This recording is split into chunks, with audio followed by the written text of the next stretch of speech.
Namaste everyone. This is Roshani Shenazz from Mumbai. A warm welcome to all the incredible souls present at this 3-day egalitarian gathering of the prestigious Golden Door Awards from Singapore. Today, I am here to share with you thoughts on this burning topic called blurring boundaries. Let's have a look at this image.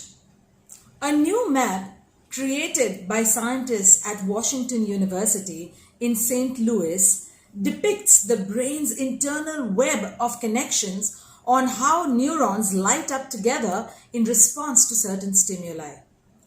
Based on those areas of coactivity, the map divides the cortex, the layer of tissue on the brain's exterior, into 360 distinct sections, precisely 180 on each hemisphere. How magnificent is this creation called you and me? Just with this small example, I would like to draw your attention to this vital fact that even though each section in our brain has a distinct boundary and a unique function, yet they all support and work together in complete unity through an internal web of connections.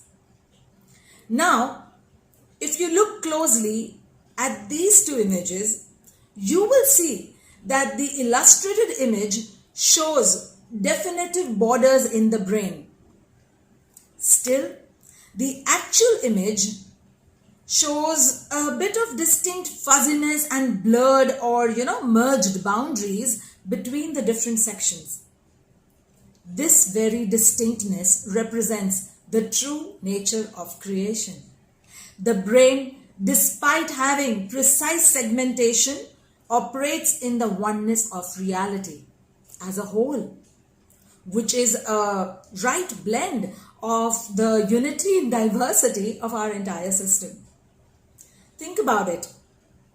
When your little tooth, arm or leg is hurt or aching, the entire body slows down, feels uneasy or drops its overall energetic levels. And this is because of the very function of that divine intellect which is present within us. The other parts of the body don't know any separation from its ailing sibling. The other parts operate as a whole in support to this sibling. In actual reality, friends, we humans and the entire world, continents and countries are like these brain sections, which though having an individualistic stand and role play, exist to work in unison, to do everything for the highest best of the planet, just like the brain does for the entire body system. This profound, realization guided me to think about how we should genuinely be operating in our lives. It opened up a whole new vista on how we as humans have made rigid walls and sections in the society and the world by confining to our ego lives with everything that is driven by the I, me, myself and mine. On the one hand, we have blurred the boundaries of distinguishing between wants and needs, greed and aspirations, tolerance and acceptance, sympathy and compassion, from being educated to being cultured, from being westernized to being modernized, helping versus obliging, reacting versus responding, and living versus existing. These unhealthy non-distinctions affect in any one way or another in our lives. It makes some feel immortal through their actions or some feel inferior or suppressed through their limiting beliefs and fears.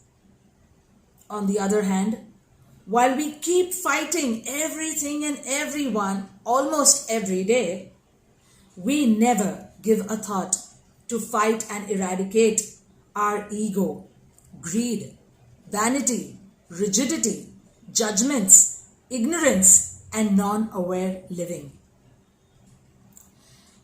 We do that because the boundaries have blurred for us, for the wrong that we see around us, and also for the fact that we ourselves are somewhat to blame. Where we need to blur the boundaries, break the fortifications, and reach out to people in harmony and kindness, we built more rigid walls of hatred, discrimination, and judgments. And where we need to create boundaries of respect, honor, and such attributes of life, we have smudged them with hate, fear, contradiction, hypocrisy, and despair, along with many such similar ones which have become significant pandemics of the human race.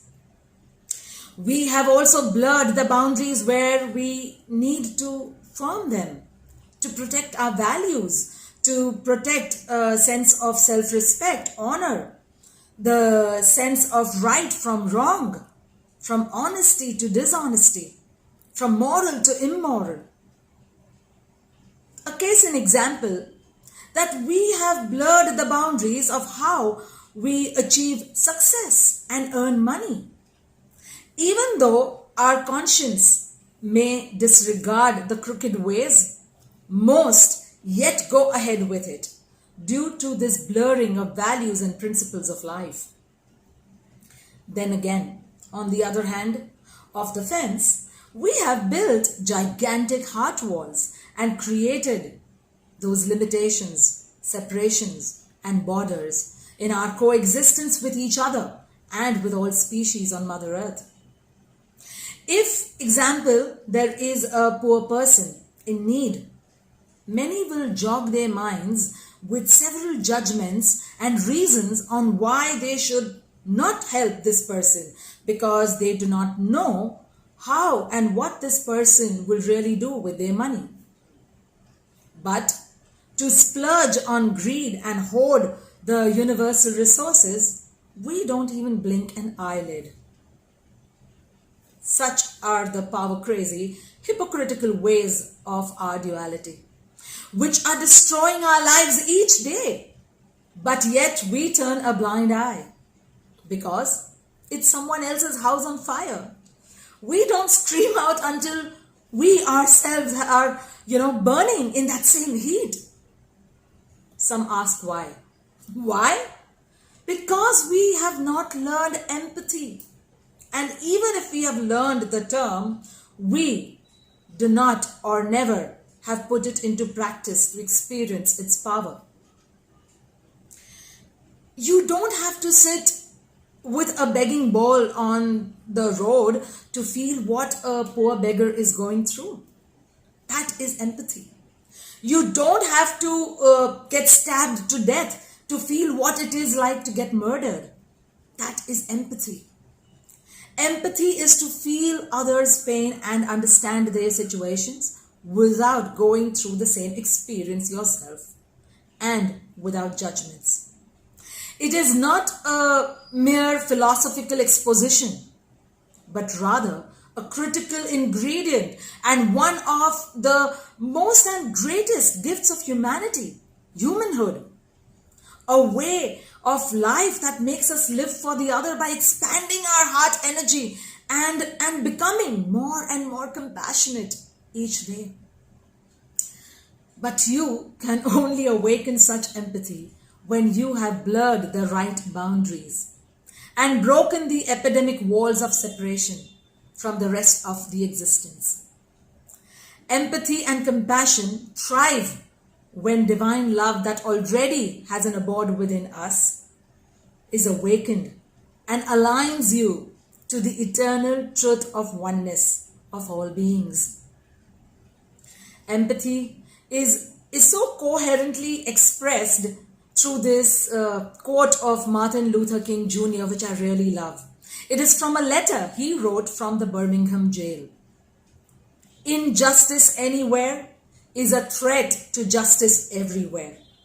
We are caught in an inescapable network of mutuality, tied in a single garment of destiny. Whatever affects one directly affects all indirectly. How powerful is that? Consideration for others and standing together is unity. That unity which is so beautifully woven into the word humanity. But we are unable to live it. The big why again. The answer to this is in our ignorance of consciousness, which in turn expresses a lack of empathy, in turn, which makes us fail miserably. And we end up doing outrageous things as a megalomaniac race, which is just, caught up in its own dogmatic beliefs that don't serve us any good. The rigidity of the human ego cannot embrace this fact that we all are a bit blurred, a bit smudged, a bit broken here and there. And in this lies our perfect imperfections. But because we are unaware of those values, we create the high and low, the touchable and the untouchable. And in our unawareness of these essentials of life, to embrace one and all along with these shortcomings and imperfections of self and the others, we create these heart walls. This sharing today hopes to touch the hearts of millions and to inspire a more profound introspective examination of our personal contribution towards life, to renew, review, revive and reignite that eternal spark that we have blurred and buried deep down under all the debris of our false selves. It is to help people to awaken to the ultimate goal of attaining spiritual freedom by expressing and implementing the individual socio-spiritual responsibility towards the self, each other, and all of the world. When we blur these separative boundaries, we shall experience that spiritual freedom with true oneness, oneness of existence, oneness of all life. Look at the world right now. So many truth warriors have emerged through this period. So many earth angels have spread their wings to help humanity, all fellow humans and species of creation during these unprecedented times. Just imagine, if we harness this goodness and allow it to operate for all our lives, rather than the sporadic use of it, how beautiful the world can be. Each one of us, my friends, can make a difference because every drop counts. I want you to pledge and promise with me today that you shall look into your life and make sure that you have blurred and finally destroyed all the toxic boundaries, while creating the right ones in the approach towards respect for each other, all siblings of creation, all our resources, and towards the values, ethics, and morals of life that we need to cherish and live by. I move now towards the closing of my sharing with a very, very powerful quote from Avatar Meher Baba from 1934. The natural disaster mentioned in this quote somewhere made me compare it with our current situation of the karmic teacher called COVID. Meher Baba says, where there is love, there is oneness. And there can be no question of any particular religion or caste or system, superiority or inferiority, and touchability or untouchability. That these distinctions are not real has been proved in a way by the recent earthquake tragedy. The earthquake was simply a manifestation of one of the laws of nature, and that disaster spared none, rich or poor, high or low, belonging to this religion or that. It was not divine wrath. It is an eye-opener to the fact that where God and His laws are concerned, there is no question of caste, creed, or country. But to realize this natural equality permanently, one has to submit to the greatest law of God, which is love. It holds the key to all problems, inasmuch as under His law, this infinite is realized completely for all times, in every walk of life, be it science, art, religion, or beauty. May the world realize this highest aspect of divinity more and more. This quote yet gives me goosebumps. It activates something within me that possibly is yet dormant. That all this ignorant living that we have done has caused so much of trauma in our lives. The self-inflicted sufferings in our life. And we have the power to unmanifest it. We have the power to cleanse it. We have the power to march ahead for a new humanity, for a new world. I thank you for your precious time, presence, and your contributions during these crucial times for humanity, and to listen to my heart's voice. I thank Tahira, Amir, and the Golden Door Awards family and team for putting together this unbelievable platform of bringing truth warriors from across the globe under one roof. I shall be happy to answer your questions after this. Thank you for having me here. Namaste once again. And with this namaste, I would like to say, the truth within me bows down to the truth within you. The potential within me bows down to the potential within you. The supreme consciousness within me bows down to the supreme consciousness within you. Stay blessed, loved and protected. In love and light and super duper Godspeed. Love you all. Thank you so much. Thank you.